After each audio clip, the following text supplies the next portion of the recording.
दुआ मांगने का तरीका क्या होना चाहिए, ये बड़ा अहम बात है, बहुत अहम मामला है, क्योंकि अद्दुआ मग़ज़ुल इबादात, दुआ इबादतों का मग़ज़ है, दुआ खास है। और हदीस शरीफ में तो यहां तक आया कि दुआ से तकदीर बदल जाती है, दुआ से उम्र लंबी हो जाती है। तो दुआ इबादतों का मग़ज़ है, लेकिन हमें दुआ ही मांगने का तरीका याद ना हो तो, दुआ करने का ही तरीका याद ना हो तो फिर हम शिकवे करते हमारी दुआ कबूल नहीं होती। मैं तो बहुत दुआ करता हूं। बहुत सी जगह पर आया कि इस आयत को पढ़ के, इस कुरान की सूरत को दुआ मांगी जाए, इस कुरान की सूरत को पढ़ के, इस रुकू को पढ़ के दुआ की जाए तो दुआ कबूल होती है, इस रात में दुआ कबूल होती है, शब कद्र में दुआ कबूल होती है, शब बारात में दुआ कबूल होती है। लेकिन लोगों की शिकायत है, हजरत मैंने तो शब बारात में भी पूरी रात दुआ मांगी, मैंने तो शब कद्र में भी पूरी रात दुआ मांगी, फिर मेरी दुआ कबूल क्यों नहीं हुई? वजह यह है कहीं ना कहीं हमें दुआ मांगने का तरीका याद नहीं है, दुआ करने का तरीका नहीं आता हमें। जो कुरान की सूरत और जो कुरान की आयत पढ़ के दुआ करने को कहा गया ना, वो कुरान भी हमें नहीं पढ़ना आता। जब हम सही से ना दुआ मांग सकते हैं ना सही से कुरान पढ़ सकते हैं, तो फिर हमें दुआओं का फायदा और बेनिफिट कहां से मिलेगा? सामने सीखो दुआ का तरीका। दुआ करना अल्लाह को बहुत पसंद है। कोई बंदा अल्लाह से मांगता है तो उसकी रहमत को जोश आता, मेरे बंदे ने मुझे खुदा मान के फिर मुझसे मांग रहा है, रब अपने खजाने खोल देता है उसके ऊपर। दुआ तो करो। दुआ करने से क्या नहीं हो जाता?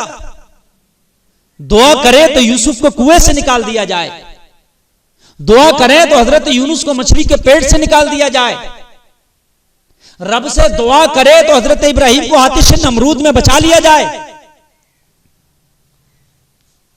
दुआ करे तो हजरत मूसा के आसे को अज़दहा बना दिया जाए,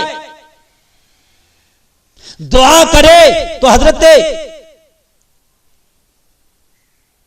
नूह की कश्ती को जूदी पहाड़ से लगा दिया जाए। दुआ करने से क्या नहीं होता? दुआ तो करे। दुआ करे तो गौसे आजम डूबी हुई किश्ती को निकाल दे, दुआ करे तो गरीब नवाज राजा के ऊंट बिठा दे। दुआ से क्या नहीं होता? दुआ तो करे, सबसे ताकतवर हथियार है, लेकिन दुआ करने का तरीका तो हो ना। हमने तो तरीका भी याद नहीं दुआ करने का। सामिईन, मैं आज आपको दुआ का तरीका बता रहा हूं, किस तरीके से दुआ करना है। देखिए, सबसे पहले तो दुआ करें तो उससे पहले बावुजू, और दुआ अगर रात को करें तो ज्यादा बेहतर है, जल्दी कबूल होती है। रात में जब लोग सो रहे हैं तहज्जुद पढ़ के दुआ करें। हालांकि दुआ किसी वक्त भी की जा सकती है, लेकिन उदउ रब्बकुम तदर्रुअन व खुफिया, अपने रब को छिपकर अकेले में अगर पुकारो तो उसको ज्यादा पसंद है। रात में जब दुनिया सो रही हो, सन्नाटा छाया हो, तो उसमें रिया का भी छाया नहीं होता, इसलिए कि वो दुआ फिर किसी को दिखाने के लिए नहीं होगी। अगर दुआ होगी वो रात में तो रब को मनाने के लिए होगी। रात को जब जमाना सो जाए तो उठना, और उठने के बाद में तहज्जुद भी पढ़ लें, और तहज्जुद पढ़ने के बाद फिर क्या करें कि दुआ करें। बावुजू भी होंगे, नमाज भी पढ़ी होगी तहज्जुद की। मैंने क्या कहा? दुआ किसी भी वक्त कर सकते हैं, लेकिन ये बेहतर वक्त है तन्हाई में हो, अकेले में हो। क्यों अल्लाह वाले जंगलात में जाते थे? क्यों अल्लाह वाले जो है पहाड़ों की गारों में जाते थे, पहाड़ों की चोटियों पर जाते थे, अल्लाह अल्लाह करते थे, दुआ करते थे, वहां पर अपने रब को मना लेते थे? इसलिए कि दुनिया का ना शोर है, ना शराबा है, ना दुनिया वाले हैं, ना देखने वाला है। बस या तो ये गुनहगार है या वो परवरदिगार है।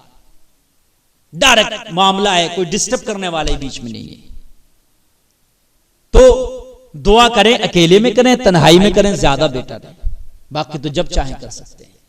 बावुजू हो, और बावुजू होने के बाद दो जानू बैठ जाए, जैसे कि अत्तहियात में बैठते हैं, नमाज में कायदे में बैठते हैं ना, अत्तहियात पढ़ते हैं, कायदे में बैठते, इस तरीके से बैठ जाए।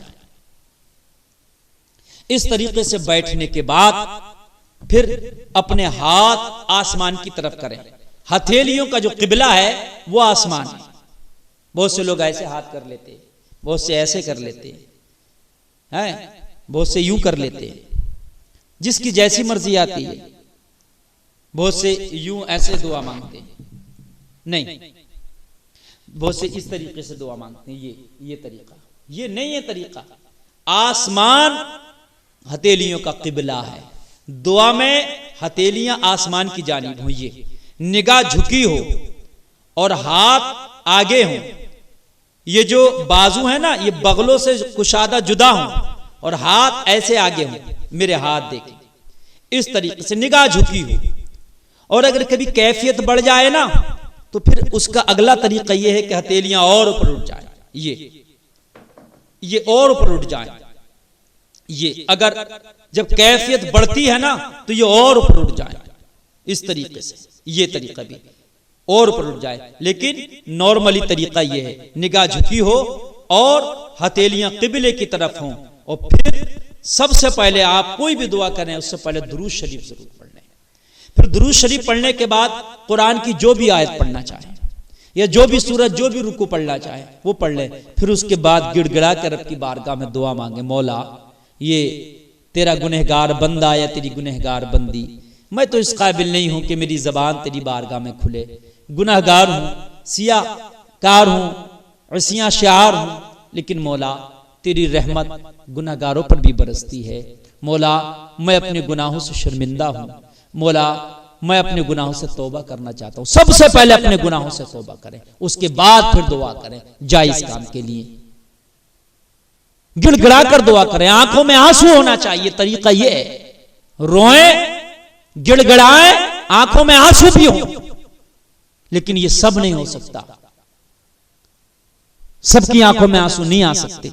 ऐसा हो सकता है तो फिर रोने जैसी शक्ल बना ले।